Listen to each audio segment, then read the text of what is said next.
we are continuing with the industry. This is your part 3. With part 3, your industry topic will get over. Okay. So in part 3, there are very few important topics, and one among them is foreign direct investment. Okay. So you expect a question on foreign direct investment. So let's see that what economic survey have mentioned about foreign direct investment.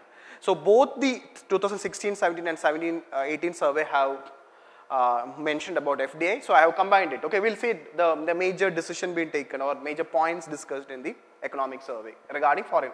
So survey says that FDI is an enabler of economic growth because it enhances productivity in relation to it brings capital. So FDI is not only bringing capital, it brings capital, skills as well as technology. So because of all these factors, the productivity of the economy will improve, and thereby it is an important enabler of economic growth, what the survey says. And in June 2016, the government have made a very important big reform in FDI, and it was continued in 2017 also. So what survey says that in 2016, it's a very important point to be noted down. In 2016, the government has brought most of the sectors under approval route. Most of the sectors under automatic route. So please revise your basics about FDI. What is approval route? What is automatic route? Okay. So there is a high possibility that you can get a question, conceptual question on FDI.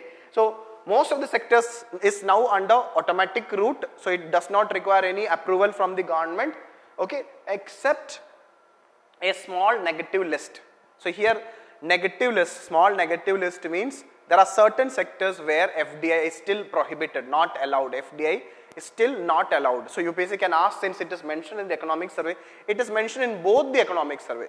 So since it is mentioned in the economic survey, they can ask you, okay, which of the following sectors FDI is not allowed? So these are the sectors where FDI is not allowed. For example, atomic energy, manufacture of cigars and tobacco, real estate business, lottery, gambling and chit fund. So these sectors keep noted. So other than these sectors, in almost all other sectors, the government is allowing FDI, and that too, FDI is allowed through automatic route.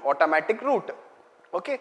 Now after this changes brought by the government in 16 as well as in 17, now India is considered to be one of the most open economy in the world for FDI. So for FDI, India is one of the most open economy in the world. This is what survey says. Another important potential question, okay, there is no detail about it, but you refer it, okay. You expect a question, we were expecting a question on Foreign Investment Promotion Board in 2017 prelims, but it didn't happen. So you expect surely for 2018, there is a high possibility, not high, but very, very high possibility that you can expect a question on Foreign Investment Promotion Board, because the government have abolished Foreign Investment Promotion Board. So because, now see, what was the role of Foreign Investment Promotion Board? Because this was the board which given approval. Now most of the sectors is under automatic route, so there is no requirement for FIPB. So FIPB was abolished. So prepare on FIB thoroughly. Survey I have not given in detail, only this point has been given, but FIPB is very important. Okay. Now what survey says that in 2016-17, FDI have grown, FDI inflow have grown by 8%. Now in 2016-17, FDI received is 60.08 billion US dollar. It was higher than 8%. In 15-16, it is 55.56 billion. Okay, and this 60 billion foreign FDI direct investment is the highest ever for a particular financial year. And if you look into the data of 17-18 till September, the total FDI received is 33.75. Obviously, 2017-18 will be the 2017-18 will break the record for FDI. But since during your prelims time, the data will be available till 2016-17, this is the record for you, 60.08 billion. So that's a fact, but very important fact. And keep this in mind, in 16-17 we received more FDI than foreign portfolio investment. Now, a survey have given a table regarding FDI in sectors like FDI. There is a comparison between FDI in manufacturing as well as FDI in services. It has given 5 years and 5 year of 2000 from 2012 to 2016-17 been given. And if you compare FDI in manufacturing and FDI in services, it is clearly visible that FDI in FDI in manufacturing is much higher than FDI in services. So this point you note down. In all the years, FDI in manufacturing is higher than, if you take 16-17, FDI in manufacturing is 20.3 billion. In services, it is only 8.7 billion. Okay. Now, these two are very, very, very important point. Already, 2 or 3 times UPSC have asked this question. In this particular year, which sector have received maximum FDI inflow? So, the top 3 sector economic survey has covered, Exam economic survey has mentioned that the top 3 sectors which received FDI is, the first highest sector is service sector. Service sector got the highest FDI, 19.9% of FDI received in the service sector, that is in sectors like finance, banking and insurance. So, the highest sector is services, especially finance, banking and insurance, and the highest is 19.9%, followed by telecommunication. The second important sector for receiving FDI is telecommunication, which has received 12.8%, followed by computer software and hardware, and it is contributing around 8.4%. Okay, so the top 3: services, telecommunication, computer software and hardware. The top 3 FDI services means FDI sectors receiving inflow. Okay, so that you, and regarding the countries from where FDI inflows have come, the top 3 countries are the top 3 countries are Mauritius, Singapore and Japan. Mauritius contributing 36%. Followed by Singapore. You keep this in mind, Mauritius and Singapore, mainly because we had a double taxation avoidance agreement with Mauritius and Singapore. This may change in the coming years, but for time being, Mauritius top one 36.2, followed by Singapore 20%, and third one is Japan, that is 10.8%. The top 3 countries are, so there is no USA in the top 3. Be very clear with it. Okay, Mauritius, Singapore and Japan. This is the data from 2016-17. So these 2 sectors and countries are important. Top 3 sectors and top 3 countries are important. UPSC can ask question from it. Already UPSC have asked the top countries as well as the top sectors. So that's regarding FDI. Next is regarding, there's a small topic which survey have said that, okay, how the GST implementation have affected the industry. What is the impact on industry due to GST implementation, even though we had only few months. So the survey says that GST is a game-changing reform, and it is expected that it will facilitate a common market because it will remove all the tax barriers, and since it is eliminating cascading effect of taxes, it will reduce the cost of production of manufacturing goods. So it will boost manufacturing because the cost of production of manufacturing goods will come down. Mainly there will be no cascading effect of taxes under GST. And it will also enhance ease of doing business because it cut down transaction cost associated with this complex. Earlier it was a complex tax regime, but under the GST it will be a simple tax regime which will enhance ease of doing business. And one point which the survey has said that GST have included the unorganized sector also. So these are the points about GST in the industry sector. Already we have covered GST in detail in public finance. Okay, GST is very, very important for you. You will surely get a question. Please revise it. Okay. Now, the another topic which survey have covered is the key initiatives taken by the government to boost industrial performance. So, what are the key initiatives taken by the government have taken many initiatives to boost industrial performance, and that have resulted in India getting a better ranking in the ease of doing business. In the latest World Bank report 2018, India's rank have reached 100, jumped from 130. So we will see the most important initiatives to boost industrial performance. The first one is Make in India. See, in January 2018, the 2.0 version of Make in India have been launched by the government. Okay, so first we will see that what the predecessor of what about we'll first we'll see it, what was the aim of Make in India when it was launched in 2014, and what is the difference 2.0 have done in 2018. So it was launched in 2014, And this is very important. What is the aim of Make in India initiative? Okay, till now there have been no prelims question from Make in India, so please expect mains they have asked, but not in prelims. So you can expect a question in Make in India initiative because it is one of the most important initiative to boost manufacturing as well as to improve industrial performance. Okay, so India, under Make in India, the government want to make India a global manufacturing hub. This initiative is to make India a global manufacturing hub as well as a global research as well as innovation center, and to make India an integral part of the global supply chain. Presently, India's contribution to global supply chain is very low. So this is also this initiative is also to make India a integral part of the global supply chain. And this is very important point. Okay, there are 4 pillars under the Make in India initiative. The 4 pillars under the Make in India initiative is based on, there will be new processes, there will be new infrastructure, there will be new sectors, and most importantly, there will be new mindset, especially for industry and manufacturing and for the investment, foreign private sector as well as foreign investment. Okay, so this again UPSC can ask us, what are the 4 pillars on which Make in India initiative have been introduced? Okay, so new mindset, new sectors, new infrastructure, and new processes.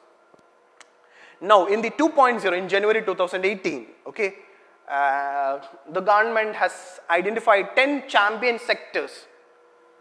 The government have identified 10 champion sectors which have the potential to become global champion, which can bring double-digit growth rate in manufacturing as well as create significant employment opportunities. Okay, so the sectors with renewed focus under the Make in India 2.0 version is capital goods, auto components, defense and aerospace, biotechnology, pharmaceutical and medical devices, chemicals, electronic system design and manufacturing, leather and footwear, we discussed leather and footwear, textile and apparels, we again discussed that, food processing, gems and jewelry, new and renewable energy, construction, shipping and railways. Okay, so just have an idea about these champion sectors. Okay, so this much only the survey have covered. You can refer extra on Make in India because it's a very important initiative.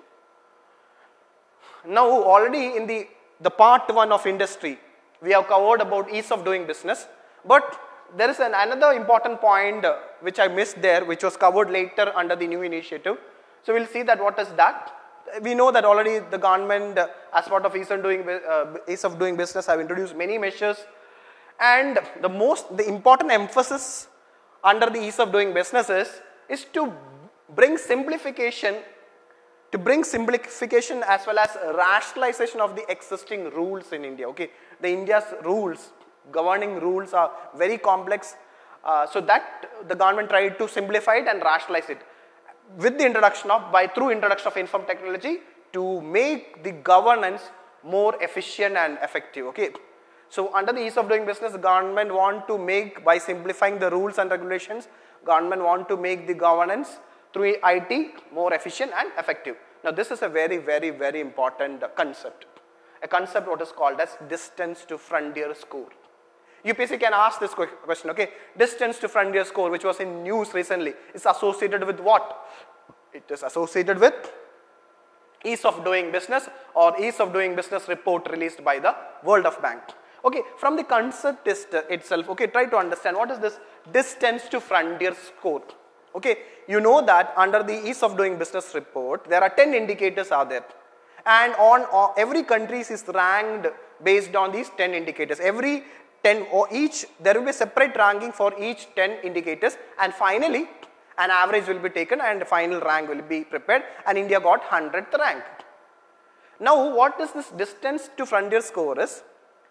Frontier means the best performing country in each 10 indicators. So that's the frontier, the best performing countries in the 10 indicators. Now what is distance to frontier means? What is the present ranking of a country? Take India. So what is the ranking of India in resolving insolvency? So if from there, so if it is India's rank is a particular, means imagine, okay, India's rank in resolving insolvency is 100 or 103. And if it is a best performing ranking is if it is 3 or 4 or 1. Okay, so what is the distance? Okay, from that to the best performing country. So that is what is called as, what is your current ranking and what is the best rank, best score, okay. So what is your present score and what is the best score? That distance is what is called as distance to frontier score. So it's not ranking, it is your score from the present score to the top best performing state score. That is what is called as distance to frontier score, and it is a score measurement used by the World Bank to ascertain the distance between each economy and the best performing country. So in that distance to frontier score, if you take the 17 report, I am not talking about the 18 report, it is mentioning, the survey is talking about the 2017 report. Out of the 10 indicators, 7 indicate, in the 7 indicators, India's distance to frontier score have improved. So just have an idea what is this distance to frontier score. If a question comes, you can easily answer it. Now another important initiative taken by the government to improve industrial performances is the introduction of a new national intellectual property right policy. If you have time, for mains I have covered national intellectual property right policy in detail. I have shared the video in our Telegram channel today. If you want to watch it, you can watch it, okay. But what is covered in the economic survey, I will discuss. So in May 2016, the government this is the first national intellectual property policy. The first time India adopted a comprehensive IPR policy to lay a future roadmap for our intellectual property. Okay.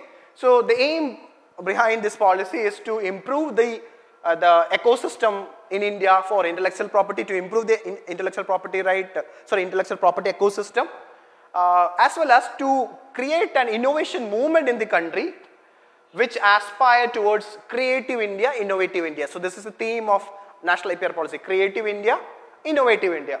Now this is very, very important, right? So national IPR policy has 7 important objectives.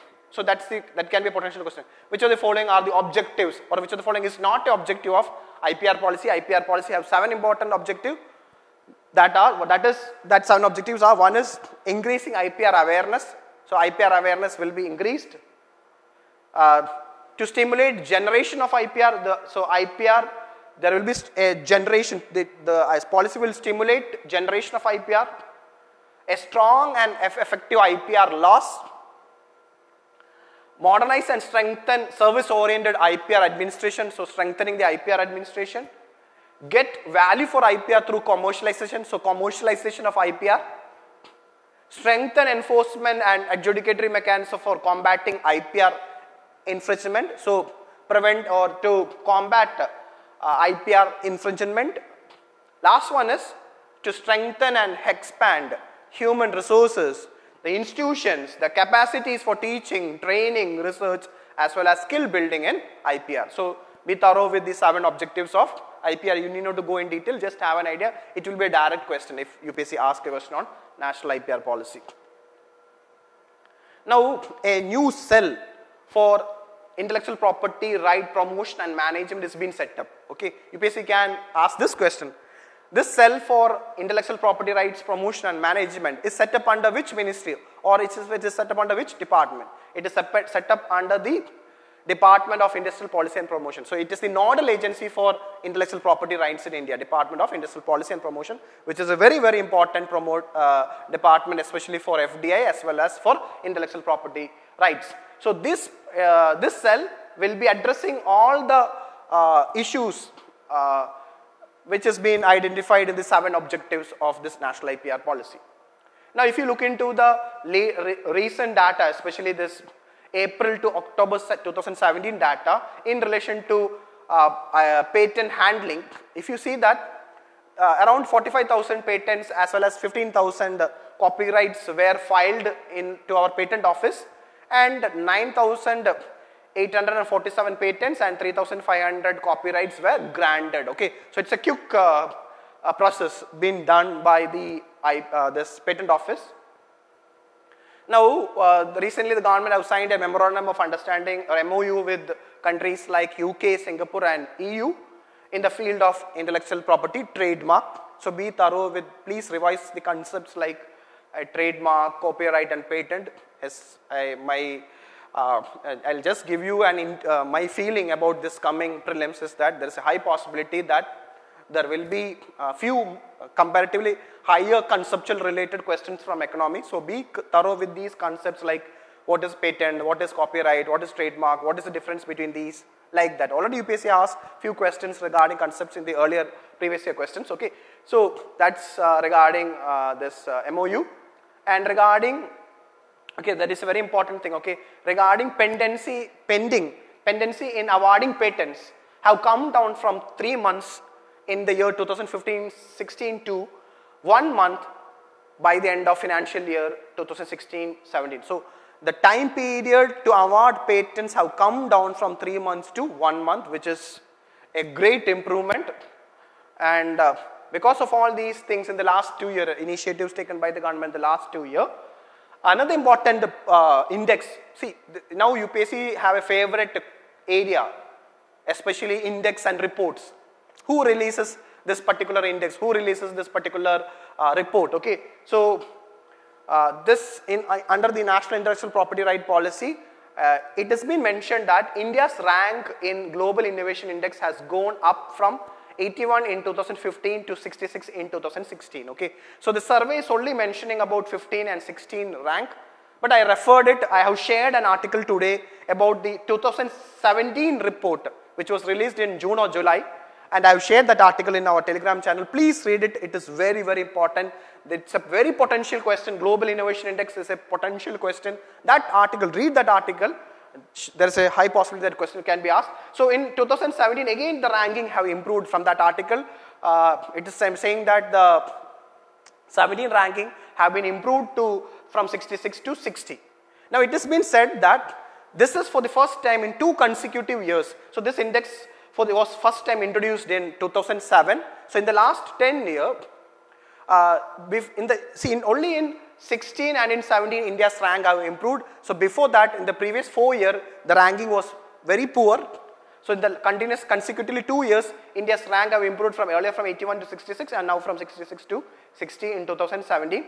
So there is a possibility that, that one important information which I have taken is that who releases this index, Global Innovation Index. Okay, so initially it was a business school, INSEAD, which released the report. Now the present index is released by a 3 group of institution, that is INSEAD, Cornell University, as well as World Intellectual Property Organization. UPSC can ask this question also. Who releases this Global Innovation Index? So please note down this very important point. The next and the last topic is the initiative taken by the government is regarding Startup India. And regarding Startup India, it says from the term itself, you know that it is basically to promote startups. It is a flagship initiative of the government of India, mainly to bring a strong ecosystem for nurturing innovation and startups in our country that will ensure sustainable economic growth as well as create large-scale employment. So in all these schemes, employment is a very important objective. Okay, so what the government have done through this initiative is that it will empower startups to grow. It will have an environment for the startups to grow through innovation as well as design. This initiative tried to create an ecosystem that is conducive to growth of startups, and already the government have come up with an action plan which consists of 19 action points for Startup India. This action plan for Startup India is very important. These 19 action points, please refer in detail about Startup India. Then government has acknowledged the need to reduce the regulatory burden. Okay, this is the biggest problem, the regulatory problems. Not only for the startup as well as for the other industries and the other sectors. Okay, so the government want to reduce the regulatory burden on startups and especially allowing them to self-certify most of the documents. So they self-certify so that for 3 labor laws and 6 environmental laws, they just require only self-certification. So the government want to reduce the compliance cost by the startups. So by doing so, what the government is trying to do is that the government want the startups to focus only on their core business rather than focusing on compliance. Okay, so they want to bring the compliance cost as low as possible. Okay, so under this scheme, there will be a startup hub. So the Startup India hub has been developed. So this Startup India hub has been developed as a single point of interface or single point of contact for the entire startup ecosystem, as well as to ensure knowledge exchange between, as well as funding access. Okay, so a new fund of funds for startups have been set up with a corpus of 10,000 crore, and this 10,000 crore, this fund for startup is managed by SIDBI. This question can be asked. Okay, who is managing the fund of funds for startups? It is Small Industries Development Bank of India, or SIDBI. And there have been several steps to promote industry as well as academia partnership and incubation. So that's a very important model, knowledge exchange between academia and the industry. And especially the startup have given a big boost to biotechnology sector, mainly through entrepreneurship, bio-clusters, bio-incubators, technology transfer offices, bio-connect, are being set up in research institutes and universities across India. And for biotechnology, a separate seed fund and equity funding is being set up for biotech startups under this initiative. So these are the points being mentioned in both the economic survey. So either you can expect a question from Startup India, Make in India, IPR policy, ease of doing business. From these you can expect a question, as well as you expect a question on FDI. So all these new initiatives taken by the government to revive or to boost industrial sector or industrial performance is very important for your prelims. So that's regarding industry. So I have combined it. This is more than sufficient. You just need to read the material if you have time, or if you have noted down this lecture, that is more than sufficient. So that's regarding industry. So we'll come with infrastructure tomorrow. Thank you.